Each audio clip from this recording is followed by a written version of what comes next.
धन्यवाद परमेश्वर का, एक बार फिर हम उसके चरणों में आ सके। हम पिछले दिनों से परमेश्वर का पवित्र वचन इधर सीख रहे हैं, परमेश्वर का विषय सीख रहे हैं।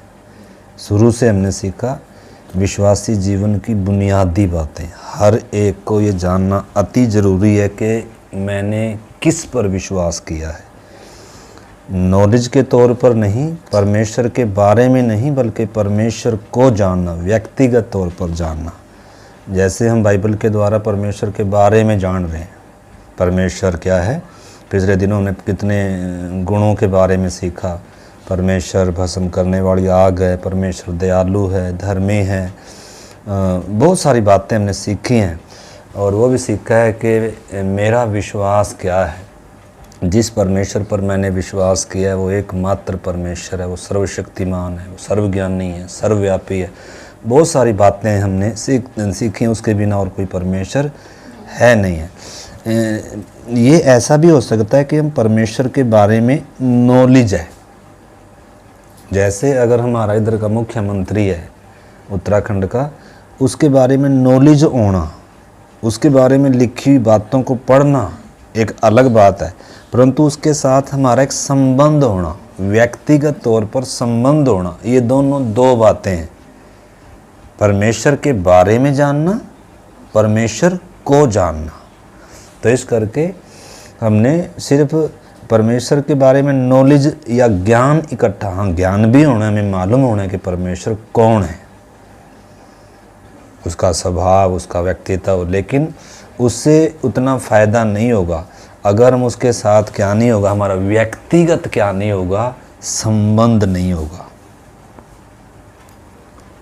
बाइबल के द्वारा भी हम परमेश्वर के बारे में जान रहे हैं, परंतु वास्तव में परमेश्वर को हम समस्याओं में, दुखों में, तकलीफ़ों में, कई बार परमेश्वर हमें, मतलब जैसे प्रभु यीशु मसीह भी अपने चेलों को कई बार किधर लेकर गया।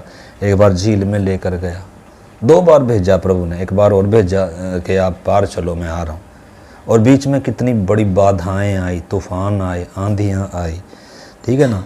तो इस करके हमने समझना है, मतलब चेले भी प्रभु यीशु मसीह के ऊपर विश्वास करते थे, हर रोज़ प्रभु की बातें सुनते थे।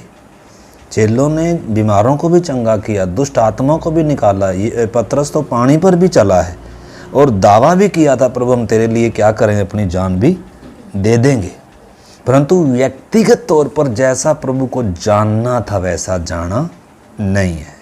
ऐसे ही हमें भी, मैं भी हूँ, चाहे आप भी हो, कोई भी हो, अगर व्यक्तिगत तौर पर परमेश्वर के साथ संबंध नहीं है, उसको अपने जीवन में उसकी मिठास, उसकी भलाई, उसका प्रेम, क्रूस की वो गंभीरता अगर हम अनुभव नहीं करते हैं। एक तो होता है मैं सोच रहा हूँ कि परमेश्वर मेरे साथ होगा, ज़रूर मेरा सोच है, परंतु दूसरा क्या है, मैं अनुभव करता हूँ कि परमेश्वर मेरे साथ है, उसकी उपस्थिति को मैं अनुभव करता हूँ। दोनों दो बातें हैं। तो परमेश्वर को जानना और परमेश्वर के बारे में जानना, दोनों क्या हैं, 2 बातें हैं। तो पिछले दिनों हम परमेश्वर के वचन को इधर सीख रहे हैं, बहुत सारी बातें हमने उसमें सीखी हैं। देखो पौलुस परमेश्वर का दास क्या कह रहा है। उससे पहले भजन संहिता 9 अध्याय और 10 वचन हम पढ़ें। वही विषय हमारा परमेश्वर का विषय, परमेश्वर को जानना। 9 का 10 वचन।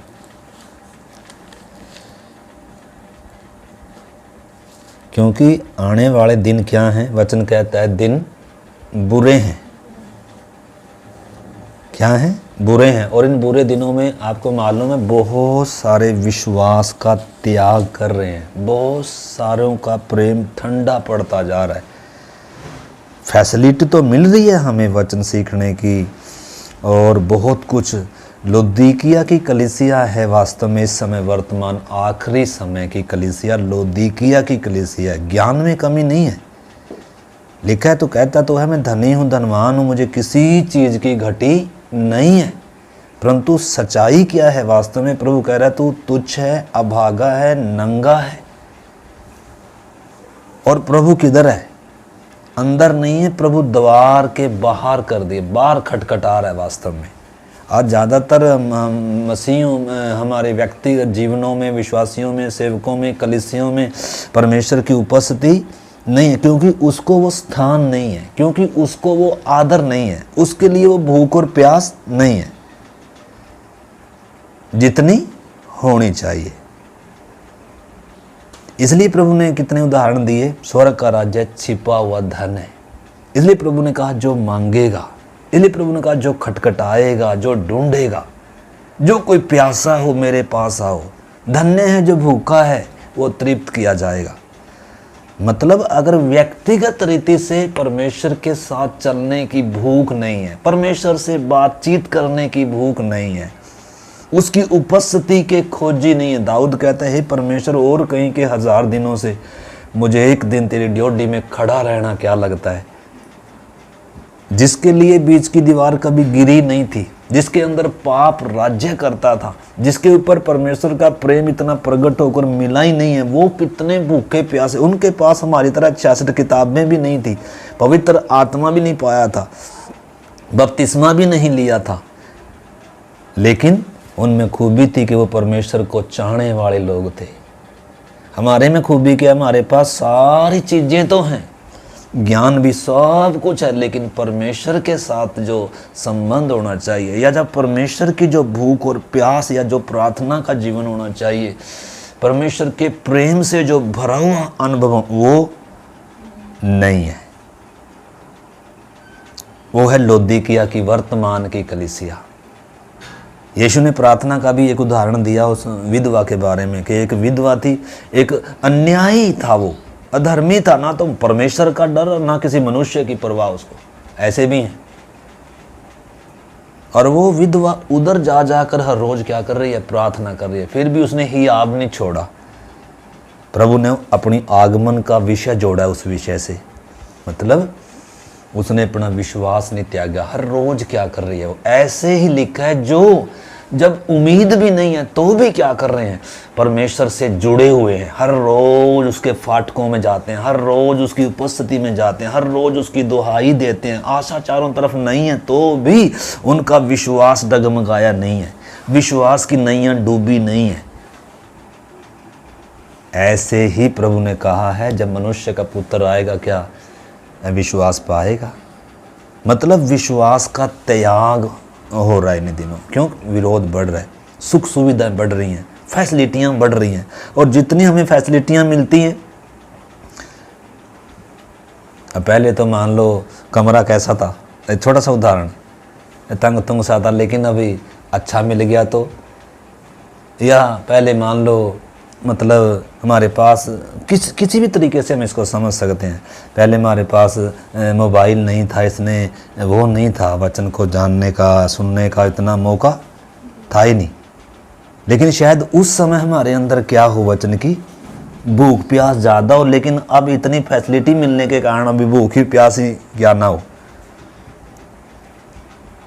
मतलब मेरा कहने का मतलब है, उस चीज़ को आपने समझना है कि लौदीकिया की कलीसिया को प्रभु क्या कह रहा है। कह रहा है तुम देखने में तो बाहरी तौर पर तो सब सही लग रहा है, लेकिन तू तुच्छ, अभागा, कंगाल, अंधा, नंगा है। मैं तुझे सम्मति देता हूँ कि आग में ताया हुआ सोना मुझसे क्या ले ले, मोल। विश्वास के बारे में बता रहा है, विश्वास भी नहीं है। यानी कि हम वो नहीं है जो हम समझ कर बैठे हैं। परमेश्वर की दृष्टि हमारे मन पर है, हम क्या देख रहे हैं, बाहरी तरीके से देख रहे हैं। परंतु सवाल ये है, मैं परमेश्वर को कितना जानता हूँ, मैं परमेश्वर पर कितना भरोसा करता हूँ। कल को कोई विपरीत परिस्थिति आएगी, हम आई छोटी सी प्रार्थना करें ना आज के वचन के लिए। प्यारे प्रभु, धन्यवाद करते हैं संध्या के पहर कुछ देर हम आपके चरणों में आए हैं। प्रभु हमसे बातें कर, बुद्धि खोल, समझ खोल, पवित्र आत्मा हमारी सहायता करो। आपकी उपस्थिति को प्रभु, आपके उस प्रेम को, क्रूस की गंभीरता को हम जानने पाएँ, समझने पाएँ, अनुभव करने पाएँ। सिर्फ नॉलेज नहीं प्रभु, बल्कि व्यक्तिगत तौर पर हम आपको जानने, चखने, अनुभव करने पाएँ। ऐसी कृपा दे प्रभु, ताकि आने वाली परिस्थितियों का, विपरीत हालातों का, ओ बुरे दिनों का सामना कर सकें प्रभु। हम बलवंत हो सकें प्रभु में और उसकी शक्ति के प्रभाव में, और सारे हथियारों को धारण कर लें प्रभु। आप हमें ऐसी कृपा दें प्रभु, यीशु मसीह के नाम से प्रार्थना करते हैं, आमीन। तो भजन संहिता 9 का 10 वचन पहले हम पढ़ेंगे। भजन संहिता 9 का 10।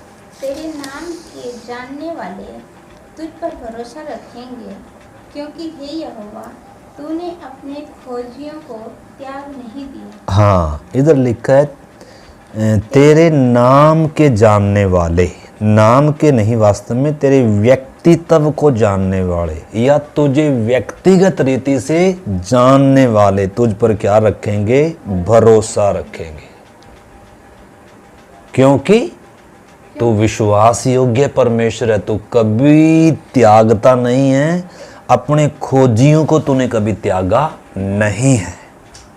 परमेश्वर विश्वास योग्य है, वफादार है, दुनिया छोड़ जाएगी, त्याग देगी, लेकिन प्रभु कभी किनको?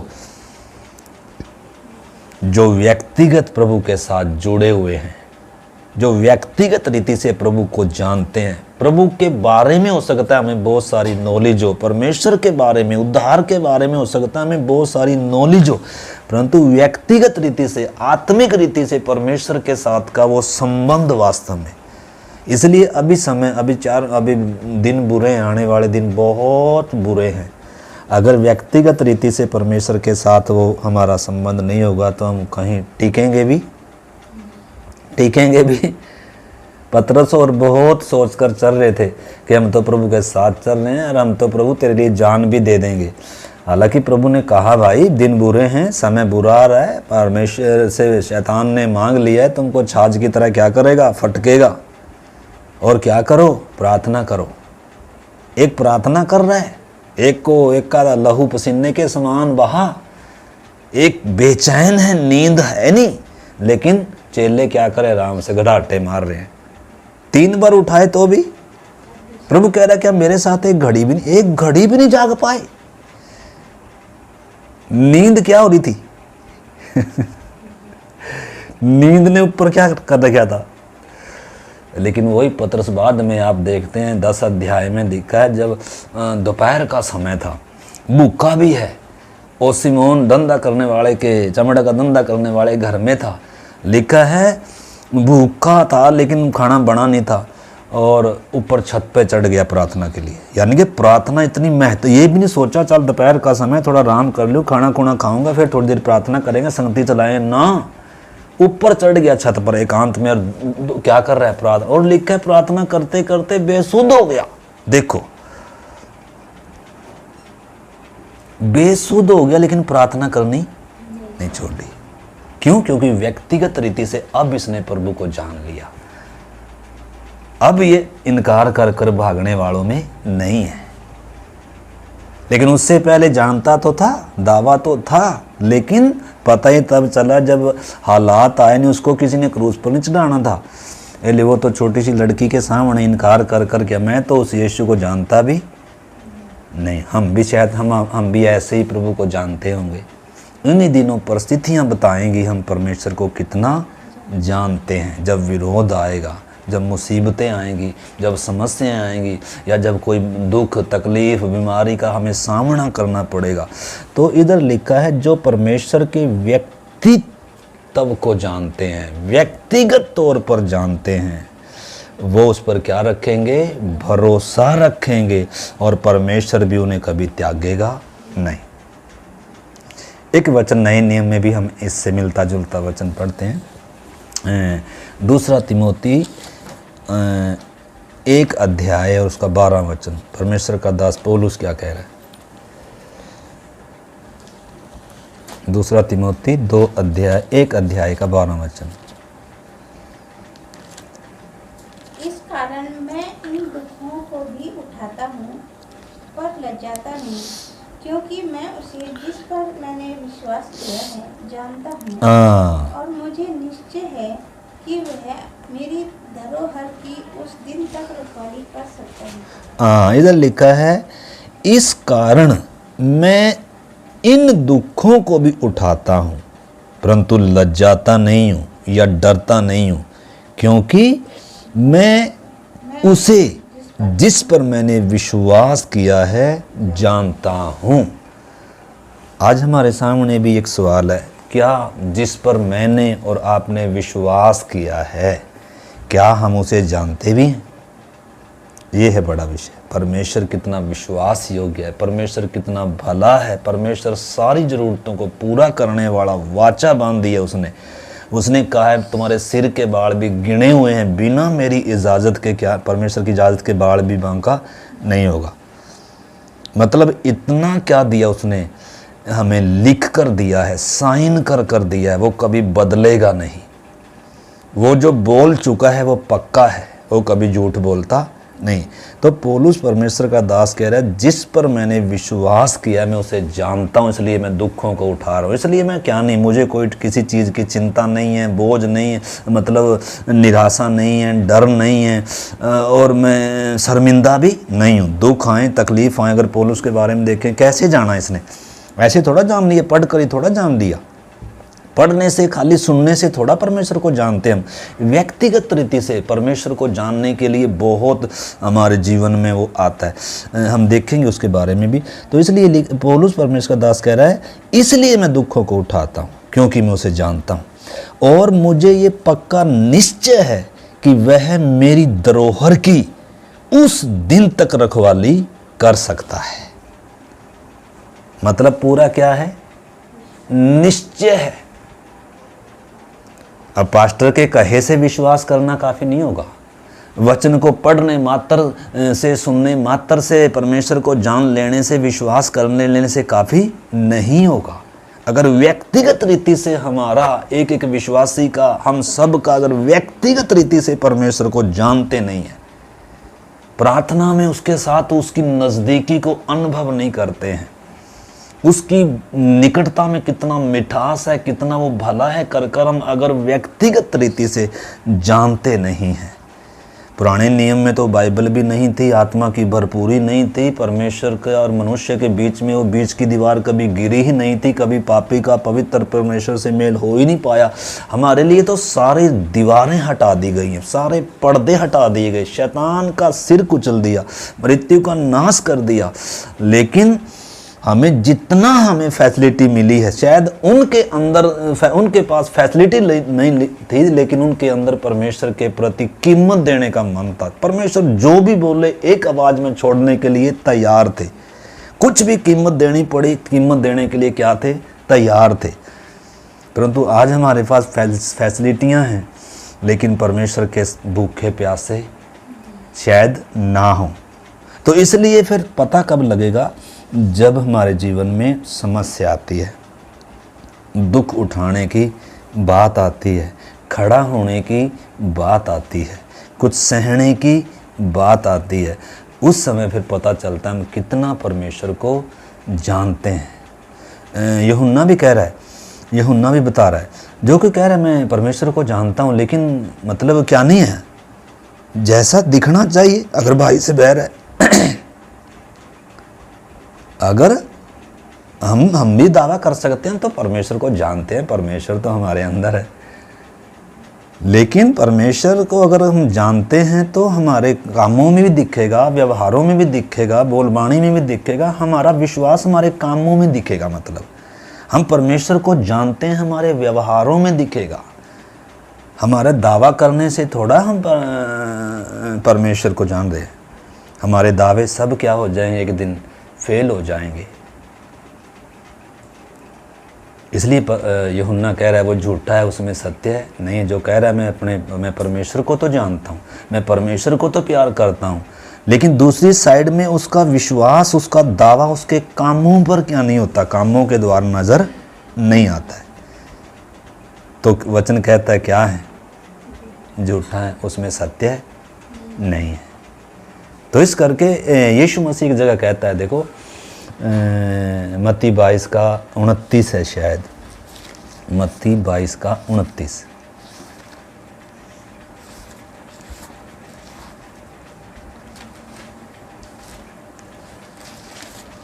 हाँ, यीशु ने उन्हें उत्तर दिया, तुम पवित्र शास्त्र और परमेश्वर की सामर्थ को नहीं जानते, इस कारण तुम भूल में पड़े हुए हो। ये सदूकी को सवाल लेकर आए थे, यीशु मसीह को कह रहा है तुम पवित्र शास्त्र और परमेश्वर की सामर्थ के बारे में जानते, यानी कि परमेश्वर को जानते नहीं हो, इसलिए तुम किस में पड़े हो? भूल में पड़े। तो ऐसा हमारे साथ भी है और हो सकता है और है भी है। मतलब हमारे सारे दावे धरे के दराए, जितना व्यक्तिगत रीति से वचन की सामर्थ, पवित्र आत्मा, परमेश्वर की जो वो नज़दीकीपन अगर हम जानते नहीं हैं तो फिर हमें खड़ा करना। यीशु ने कहा एक बुद्धिमान था, एक मूर्ख था। मूर्ख ने भी अपना मकान बनाया है, वो भी मेहनत कर रहा है, लेकिन उसकी बुनियाद नहीं है, बिन बुनियाद के है। तो बिन बुनियाद का मकान कब तक खड़ा है? जब तक बाड़े नहीं है, जब तक आंधियां नहीं है, जब तक उस पर टकरा नहीं रही कोई चीज़, तब तक खड़ा हुआ है, तब तक विश्वासी है, तब तक अच्छा मजबूत नज़र आ रहा है। लेकिन जैसे ही बाढ़ें आई, लिखा है, जैसे ही आंधियां चली और घर पर टकराई, चाहे किसी भी प्रकार की आंधियां हो सकती हैं, किसी भी प्रकार की बाढ़ें आ सकती हैं, मतलब मुसीबतें आएंगी, समस्या आएंगी। प्रभु कह रहा है मेरे नाम के कारण आएंगी, सत्य के कारण। वचन कहता है जो भक्ति के साथ जीवन बिताना चाहता है वो सताए जाएंगे।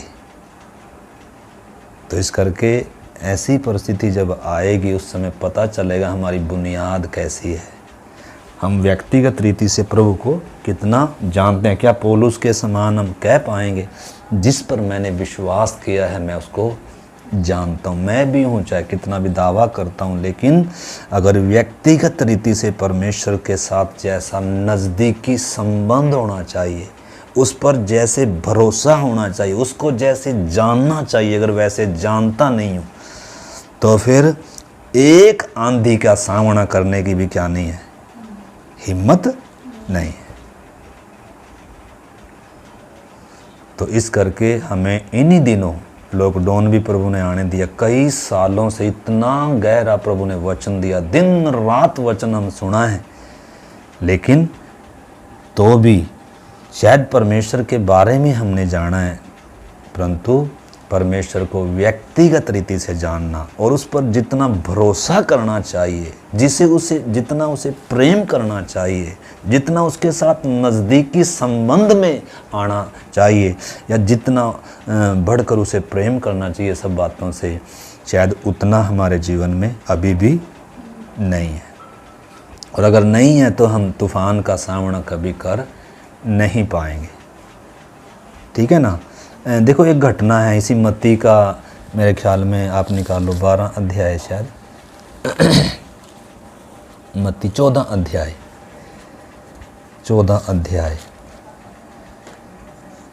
एक घटना है जहाँ प्रभु यीशु मसीह ने 2 मछलियों और 5 रोटियों के साथ क्या किया है, करीब 5000 लोगों को खाना खिलाया। 14 अध्याय में आप देख सकते हैं उसका। जब हम 13 से पढ़ते हैं ना 20 तक 21 तक, तो प्रभु ने क्या किया, इतनी बड़ी भीड़ को खाना खिलाया।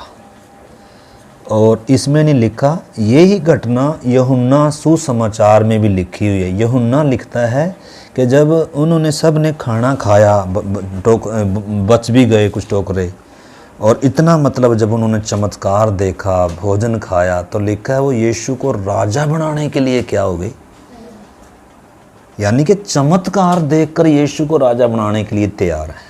अभी व्यक्तिगत रीति से उसको जाना नहीं है। क्या देखकर विश्वास किया? चमत्कार देखकर विश्वास किया, और उसको अपना राजा मानने के लिए तैयार है। यूहन्ना मेरे ख्याल में 6:15 में लिखा है बड़ी भीड़ जिन्होंने खाना खाया था, रोटियां खाई थी, वो सब इकट्ठे हो गए और यीशु मसीह को राजा बनाने के लिए पकड़ना चाह रहे थे, लेकिन यीशु उनके बीच में से निकल गया। का मतलब है मुझे ऐसे राजा नहीं बनना है। तुमने रोटी खाई इसलिए राजा बनाना चाह रहे हो, तूने मेरा कुछ चमत्कार देख लिया इसलिए। तो ज़्यादातर हम आज ऐसे ही हैं, मतलब हो सकता हमारे जीवन में कोई चमत्कार दिखे, लेकिन वो एक अलग बात है। वो प्रभु को जाना चल थोड़ा बहुत, लेकिन वो पर्याप्त नहीं होगा। वो पर्याप्त नहीं होगा। ऐसे तो भीड़ भी यीशु के पीछे थी, ऐसे तो चेले भी यीशु के पीछे थे, दावा करते थे हम प्रभु तुझे जानते हैं, तेरे लिए जान देंगे, छोड़ देंगे नहीं कभी भी।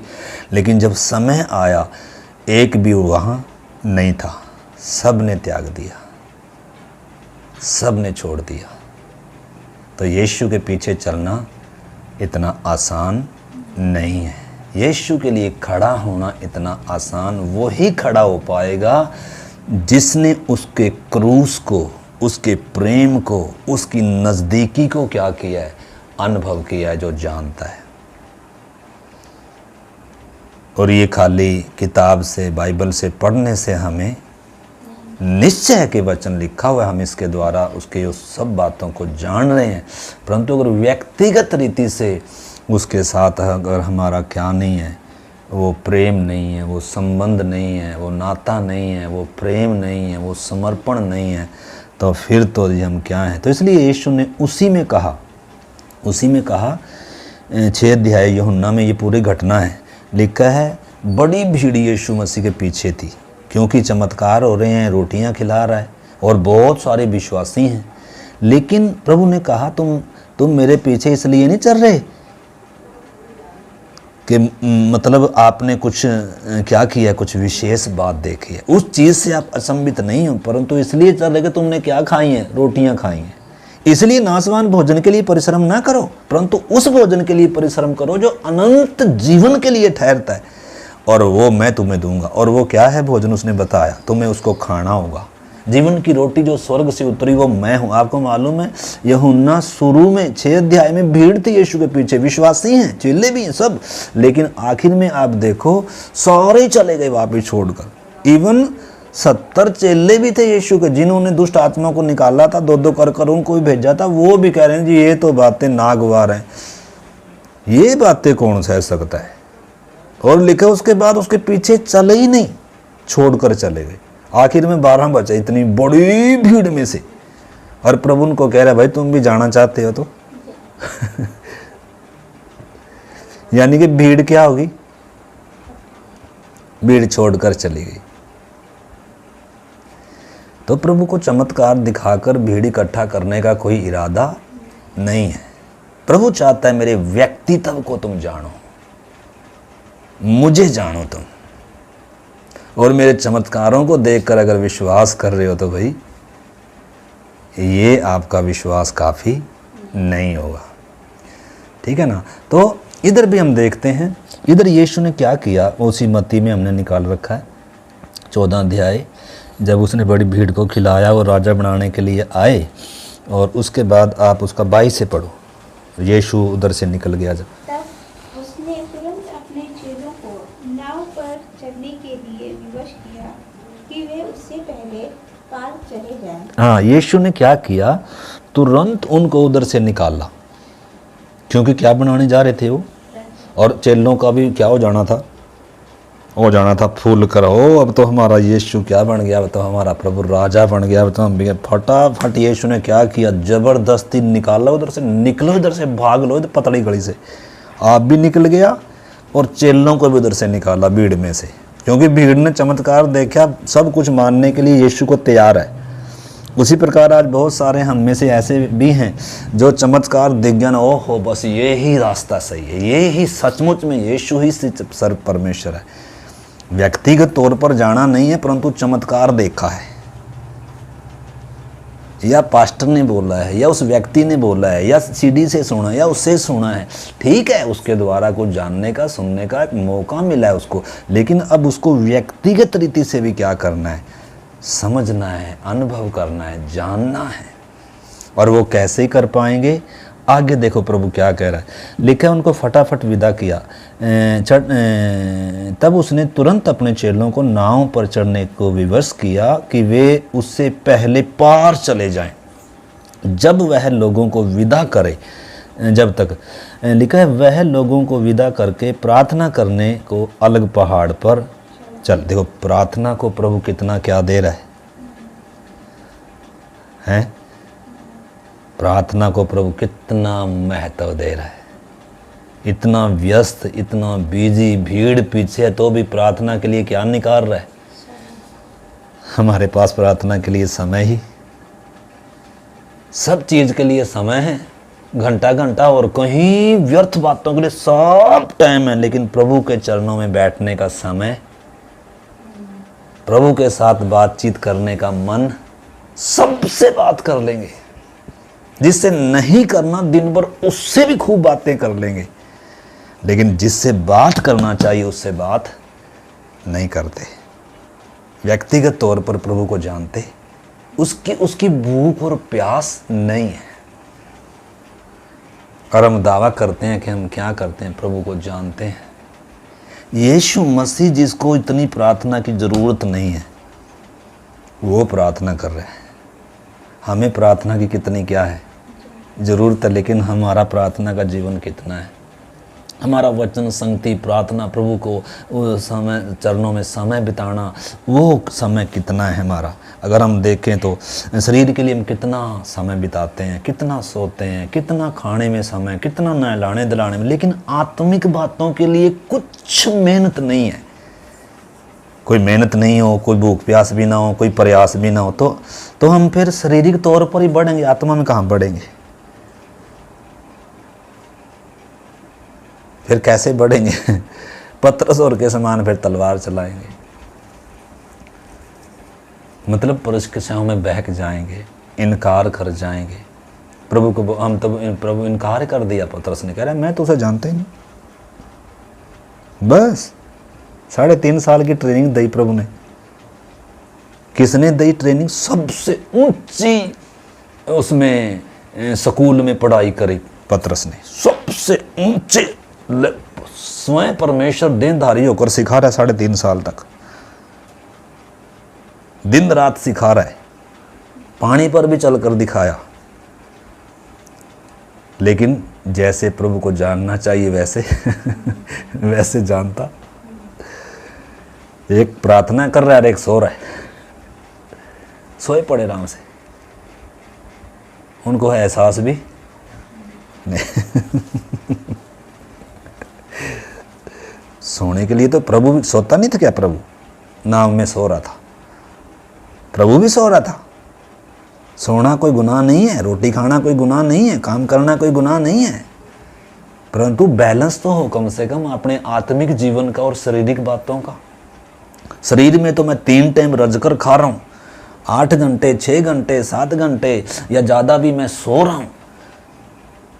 शरीर में तो मुझे आराम चाहिए, शांति चाहिए, आनंद चाहिए, सुख चाहिए, तृप्ति चाहिए, लेकिन आत्मा में अगर भूख ना हो, प्यास ना हो, तृप्ति नहीं ढूंढते, परमेश्वर की संगति नहीं ढूंढते, प्रार्थना का मन नहीं है, तो फिर हम कैसे बढ़ पाएंगे? कैसे हम सामना कर पाएंगे? कैसे हम उन जब आंधियां आएंगी, बाढ़ें आएंगी, समस्या आएंगी, अगर हमारी बुनियाद सही नहीं है। आज हम सब ने अपनी बुनियाद को चेक करना है। क्या जिस पर मैंने विश्वास किया है मैं उसको व्यक्तिगत रीति से भी जानता हूँ कि नहीं? ये हमारे बातों से बाहर है। लिखा है परमेश्वर का राज्य बातों में नहीं है, परमेश्वर का राज्य खाने और पीने में भी नहीं है। जाओ उधर चले जाओ, ठीक है ना? तो अब आगे देखो आप, उस समय नाव झील के बीच में लहरों में डगमगा रही थी।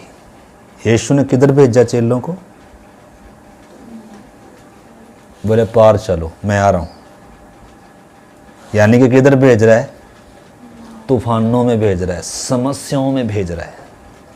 एक जगह यीशु ने यह भी कहा मैं तुम्हें भेड़ियों के बीच में भेज रहा हूं। लेकिन क्या रहना? सांपों की तरह चालाक और कबूतरों के समान क्या रहना? तो मतलब प्रभु कहाँ भेजेगा, कहाँ रखेगा? कांटों के बीच में, समस्याओं के बीच में, भेड़ियों के बीच में, तूफानों के बीच में भेज रहा है। और आप किधर है? आप उनसे दूर है। तो लिखा है उस समय जब नाव झील के बीच में लहरों से डगमगा रही थी, क्योंकि हवा सामने की थी। तो कई बार हवा क्या आएगी? परमेश्वर को देखो, अगर हमने जानना है तो हमें कुछ रिस्क तो लेना।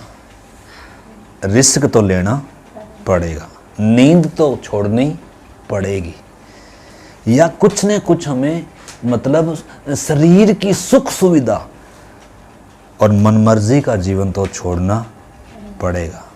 वचन की, प्रभु की आज्ञा माननी पड़ेगी, रिस्क लेना पड़ेगा हमें। अगर हम डरते हैं तो फिर तो बात बनेगी नहीं। तो प्रभु ने इनको किधर भेजा? झील में भेजा। और लिखा है डगमगा रही थी उनकी नाव, क्योंकि हवा सामने की थी। तो बहुत बार हवाएं सामने की चलेंगी, बहुत बार किश्ती डगमगाएगी। और लिखा है यीशु रात के चौथे पहर में झील पर चलते हुए उनके पास आ रहा है। कितने बजे? चौथे पैर। इतना इनका क्या हो गया पूरा, डर कर मारे झील तूफानों में देख देख कर क्या हो रहा थारा वाला है। ओ उसको बोल जगह ले लेना और चलना। अरे कहाँ अच्छे वाले मछली पकड़ रहे थे। वो बोलता होगा यार तूने, यार हमने तो, मुझे मालूम नहीं था, हमें तो जान, आज तो मरे। और जिसके पीछे चल रहे थे वो तो पता नहीं कहाँ है, और हमारी नहीं हो तो इधर क्या कर रही है, मजदार में छोड़कर भाग गया मैं तो। तो एक दूसरे को चेले पक्का क्या कर रहे होंगे, क्योंकि आप देखो इधर लिखा नहीं है लेकिन कई जगह लिखा है। एक थोमा भी कह रहा चलो इसके साथ मरने चले।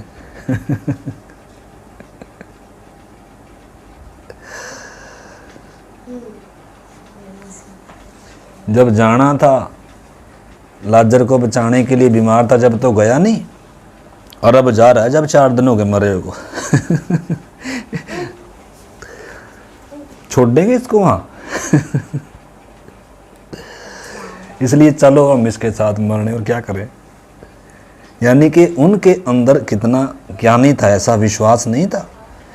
तो इतनी तूफान के बीच में क्या कुछ नहीं वो बुड़बुड़ाए होंगे, क्या कुछ नहीं उन्होंने बोला होगा। कितनी, सारे भगत थोड़ा थे, सारे भगत थे क्या चेले। कितना कुछ बोला होगा, सारे प्रयास किए होंगे। देखो लिखा है नाव झील के बीच में डगमगा रही थी। प्रभु ऐसा वातावरण भी लेकर आ रहा है प्रभु। क्यों? तभी मुझे जानोगे। मतलब खाली वचन सुनने से परमेश्वर को जानेंगे नहीं, बहुत बार नाव डगमगाएगी, ऐसा लगेगा गया, कोई सहारा नहीं है। लेकिन उन परिस्थितियों में भी परमेश्वर को जानने, क्योंकि जिसके पीछे मैं चल रहा हूं, जिस पर मैंने विश्वास किया है, पौलुस कह रहा है, मैं उसे जानता हूं। अब तक तो चेले खैर प्रभु को जाने नहीं थे, लेकिन मुझे और आपको, हम उस अनुग्रह के युग में हैं। तब तक तो अनुग्रह का युग या क्रूस के इस पार तक वो आए नहीं है ना। क्रूस के इस पार जब पवित्र आत्मा से भरपूर हो गए तब उनको ये बातें समझ में आई। परंतु हमारे लिए क्रूस बाकी थोड़ा है। उनके लिए तो अभी क्रूस क्या था, बाकी था। पेंतेकुस्त बाकी था, नया जन्म बाकी था। हमारे लिए बाकी थोड़ा है, हमारे लिए कुछ बाकी थोड़ा है। हमारे लिए तो सब हो चुका है, उनके लिए कुछ बातें अभी होनी बाकी थी। इसलिए क्या कर रहे हैं, जब झील में लहरें के बीच में किश्ती डगमगा रही है, क्योंकि हवाएं सामने की थी, और उस समय डरे हुए सारे, और यीशु छोड़ दिया। छोड़ देगा कभी? डूबने देगा कभी? उसकी तरफ ना देखकर, इधर अच्छा रहेगा अगर इधर देख लोगे तो। उसको ना छेड़ो, कोई बात नहीं ना, अभी ना छेड़ो। इधर इस मेरी तरफ मुँह कर दो, इधर इधर आ जाओ मुस्कान, इधर थोड़ा सा, ठीक है ना। तो आपने सामने देखो, कई बार क्या लगेगा, कोई मददगार नहीं, हवाएं सामने की हैं, अंधकार नजर आ रहा है चारों तरफ। ओ तेरा भला, मैंने क्या सोचा था, ये क्या हो गया भाई। हमने तो सोचा था राजा बनेंगे, देख कितनी मूर्खता करी उस यीशु ने। अरे राजा बनाने चाह रहे थे, राजा नहीं बनया, हमें भी पेल दिया और आप भी निकल गए। अगर शारीरिक दृष्टि से सोचेंगे, मानवीय बुद्धि से सोचेंगे तो बुड़बुड़ा रहे होंगे पक्का यीशु पर। हम किसके पीछे चल पड़े, हमने तो अपनी जान मुसीबत में डाल ली।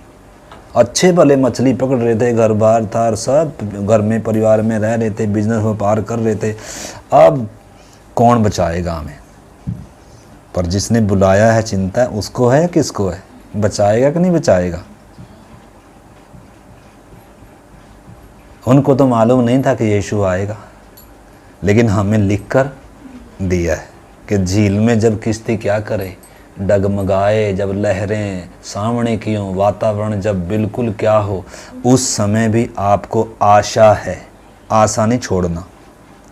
आखिरी श्वास तक हमें क्या है, आशा है प्रभु में। प्रभु विश्वास योग्य है। तो लिखा है झील पर चलते हुए उनके पास आ रहा है। देखो परमेश्वर को जानने का तरीका है ये। बिना समस्याओं के हम परमेश्वर को जान नहीं सकते हैं। खाली बाइबल क्लास से हम परमेश्वर को जान नहीं सकते हैं। खाली वचन सुनने से हम परमेश्वर को जान नहीं सकते हैं। प्रभु बहुत बार किन को भी अनुमति देगा हमारे जीवन में, लहरों को, तूफानों को, समस्याओं को भी अनुमति प्रभु ही देता है। ये इसलिए देता है ताकि हम परमेश्वर को नज़दीकी से क्या करें, जानें। अब वो हमारे हाथ में है, हमारे ऊपर निर्भर करता है कि उस परिस्थिति में हम परमेश्वर को और जाने हैं और उसके नज़दीक आए हैं और हमारा विश्वास उस पर बढ़ा है, या हमारा विश्वास जो था वो भी चला गया। जब दुख आया, जब तकलीफ आई, जब बीमारी आई, जब समस्या आई, उस समय क्या मैंने परमेश्वर की सामर्थ्य को, उसकी उपस्थिति को, उसकी नज़दीकी को अपने जीवन में अनुभव किया, या विश्वास का मकान गिरी गया, अविश्वासी निकले। उस समय देखो ये क्या निकले, देखो आगे समझना, इधर अभी हम प्रार्थना करेंगे। लिखा झील पर चलते हुए देखकर घबरा गए और कहने लगे यह तो भूत है। प्रभु क्या नजर आ रहा, यीशु भी क्या नजर आ रहा, भूत नजर आ रहा। कौन है ये, भूत है क्या, कौन है। डर में इतनी आंखें क्या होगी बेचारों की, निराशा में, डर में, इतने इनको नजर भी नहीं आ रहा कि ये यीशु ही है।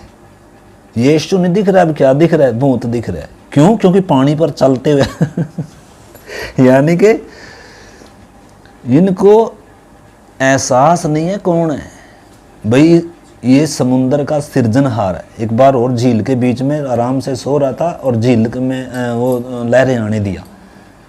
उस समय भी चिल्ला रहे थे ये, लेकिन उधर समुद्र को शांत किया, लहरों को डांटा और शांत हो गया। और इधर प्रभु क्या कर रहा है, झील के ऊपर चलते हुए आ रहा है। और क्या दिख रहा है, भूत दिख रहा है।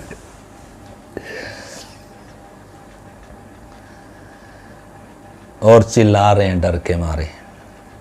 देखो प्रभु तो पास आ रहा है और ये क्या कर रहे हैं, प्रभु को पहचान नहीं रहे। क्यों, क्योंकि डर समाया हुआ है, चिंता में डूबे हुए हैं और प्रभु को भूत समझ बैठे। और प्रभु क्या कह रहा है, तब यीशु ने तुरंत उनसे बातें की और कहा, डांडस बांधो, मैं हूँ, डरो मत। पतरस ने उसको उत्तर दिया, हे प्रभु यदि तू ही है, यानी कि मुझे सबूत चाहिए, अगर तू ही है तो मुझे भी पानी पर चलने की क्या दे, आज्ञा दे। उसने कहा आजा। तब पतरस नाव पर से उतरकर यीशु के पास जाने को पानी पर चलने लगा।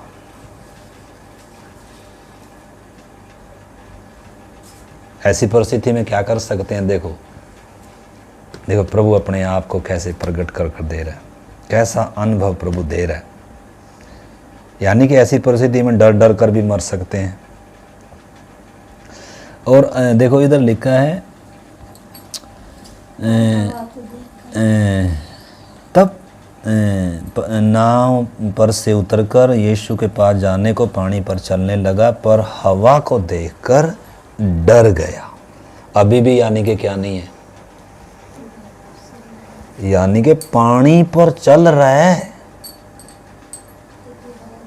ये छोटी बात नहीं थी, तो भी क्या कर रहा है, यीशु को देखना चाहिए था, लेकिन किसको देख रहा है अभी भी अभी भी किसको देख रहा है, हवा, क्योंकि हवाएं यानी कि समस्या को देख रहा है अभी भी किसको देख रहा है, समस्या को देख रहा है, और डर अभी भी निकला नहीं है। और अभी हम देखो प्रार्थना करेंगे, मैं आखिरी समय में हूँ, लिखा है और हवा को देखकर डर गया और जब डूबने लगा तब चिल्लाकर कहा, हे प्रभु मुझे बचा। पतरस के अंदर कम से कम ये तो था बेचारे के अंदर, क्षमा करें मैंने बेचारा बोला, परंतु एक नॉर्मल भाषा में ये शब्द आ जाता है बेचारा। बेचारा मतलब जो क्या होता है, तो मतलब इतना कुछ जानने के बाद भी, चखने के बाद भी वो डर रहा था, लेकिन जब हवाओं को, खतरे को देखा, वो जब डूब रहा था हवाओं को, यीशु से जब ध्यान हट गया, यानी कि जब आप जिसकी तरफ देखना चाहिए, जिस पर भरोसा होना चाहिए, अगर जब उसको नहीं देख रहे, या आपके अंदर उसको और जानने का और उसके निकट आने का अगर बीच में बाधा है, डर है, समस्या है, तो फिर डूब रहा था पतरस। लेकिन पतरस के अंदर खूबी थी कि उसने डूबते डूबते भी यीशु को पुकारा, हे प्रभु मुझे क्या कर बचा। ज़्यादा लंबी चौड़ी प्रार्थना नहीं है, पर सीधे मन से, सच्चे मन से डूबते हुए को जब एक ही बात सूझी, प्रभु मुझे बचा, और तुरंत लिखा है, तुरंत हाथ बढ़ाकर यीशु ने तुरंत हाथ बढ़ाकर उसे थाम लिया और उससे कहा, हे अल्प विश्वासी, तूने क्यों संदेह किया। तो जो हमने शुरू में वचन पढ़ा था, पौलुस कह रहा है, जिस पर मैंने विश्वास किया मैं उसे जानता हूँ। 3 दिन रात पौलुस समुद्र में, झील में रहा, कितनी बार जोखिमों में, कितनी बार उसने, अगर हम देखें पहला कुरिन्थियों, दूसरा कुरिन्थियों, कितनी बार उसका जहाज टूट गया, झील में कितनी, समुद्र में कितनी दिनों से वो रहा, झीलों के बीच में अकेला रहा, एक बार तो उसकी किश्ती भी सब टूट गई, लेकिन वो डरा, उसको मालूम था जिस पर मैंने विश्वास किया है मैं उसको जानता हूँ। लेकिन ये अभी तक भी प्रभु को उस रीति से जाने नहीं थे। चमत्कार तो देख रहे थे, प्रभु के वचन तो सुन रहे थे, लेकिन तो भी जब तक क्रूस एक व्यक्ति समझेगा नहीं, पवित्र आत्मा के द्वारा जब तक परमेश्वर को, प्रभु को जब तक अपने जीवन में अनुभव नहीं करेगा, खाली यीशु के बारे में जानने से बात बनेगी, तो क्रूस जब तक नहीं समझेंगे, पवित्र आत्मा की सामर्थ, परमेश्वर की उपस्थिति जब तक हम विश्वासी अपने जीवन में अनुभव नहीं करेंगे, तब तक हमारे जीवन में भी यही होने वाला है। हमारा विश्वास अधूरा है, अल्प विश्वासी है। प्रभु क्या कह रहा है, हे अल्प विश्वासी, क्यों संदेह किया। जब वह नाव पर चढ़ गए तो हवा थम गई। इस पर उन्होंने जो नाव पर थे उसे दंडवत करके कहा, सचमुच तू परमेश्वर का पुत्र है। तो प्रभु कैसे प्रकट हो रहा है उनके ऊपर, कहाँ प्रकट हो रहा है, झील के बीच में, तूफानों के बीच में प्रभु कैसे क्या हो रहा है। प्रभु को मालूम था झील में तूफान आ रहा, मालूम है कि नहीं है। हमारे जीवन में क्या समस्या है, क्या नहीं है, प्रभु को सब मालूम है, और समय प्रभु आएगा। कई बार हम समय से पहले मतलब चाहते हैं कि प्रभु हमारे जीवन में ये काम कर दे, ये काम कर दे, और नहीं करता प्रभु, या समय जब नहीं आया होता हम निराश भी हो जाते हैं, प्रभु ने शायद छोड़ दिया, प्रभु शायद प्रार्थना नहीं कर रहा। नहीं, समय पर प्रभु क्या करेगा, अपना काम करेगा। तो आज जो हमने परमेश्वर के वचन से सीखा है कि प्रभु को व्यक्तिगत रीति से जानना, और उसके लिए क्रूस और पवित्र वो पेंतेकुस्त का अनुभव जीवन में आना।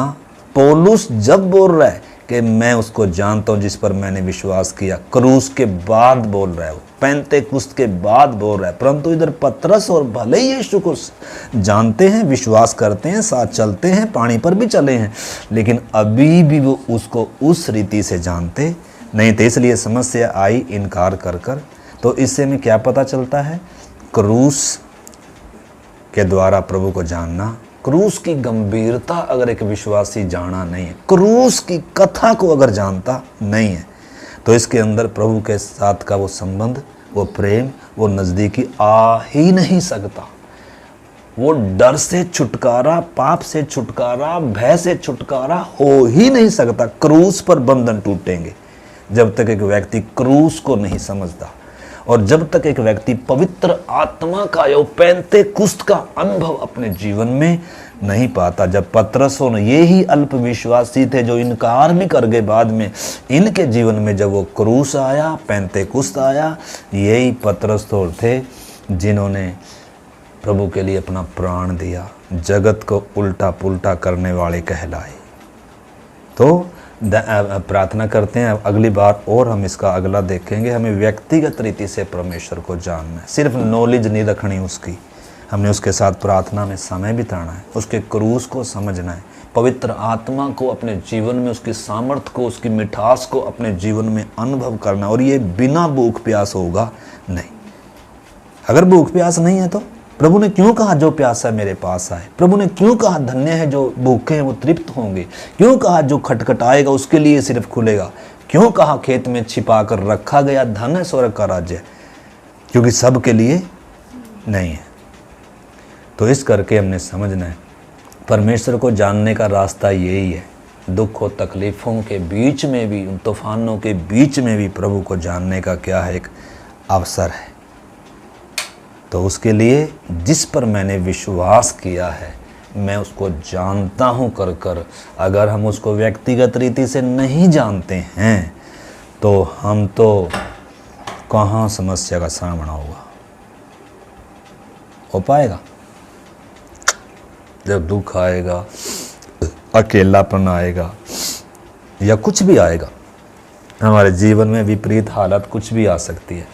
घर में क्लेश, बाहर क्लेश, फैक्ट्री में क्लेश, वहाँ क्लेश, इधर से विपरीत हाल, इधर से हवा सामने की, उधर से समस्या, उस समय टूट जाएंगे। अगर प्रभु के साथ का वो नज़दीकीपन नहीं है, भरोसा नहीं है, क्रूस सामने नहीं है, अगर पवित्र आत्मा की उपस्थिति हमारे जीवन में नहीं है, तो बस फिर तो आंधी तूफान आके हमारा सारा मकान ढह कर सत्यानाश। क्योंकि बुनियाद, तो हम बुनियाद सीख रहे हैं जिस पर हमने विश्वास किया वो परमेश्वर कौन है। पिछले दिनों सीखा वो धर्मी है, क्षमा करने में भी धर्मी है, सजा देने में भी धर्मी है। परमेश्वर के बहुत सारे हम पिछले दिनों बातें सीख रहे हैं। तो आइए हम परमेश्वर से प्रार्थना करें, सचमुच में इन दिनों उसको व्यक्तिगत रीति से हम जानें, प्रार्थनाओं में समय बिताएं, उसकी आत्मा को अपने जीवनों में अनुभव से हम उसकी उपस्थिति को जानें। आइए हम प्रार्थना करें, निर्मला के साथ प्रार्थना।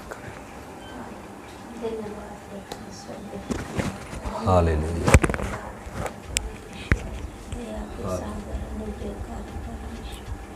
आपने मेरे महान परमेश्वर अपना सत्य वचन मेरे परमेश्वर हम तक पहुँचने के लिए परमेश्वर क्या कुछ नहीं सहन किया है।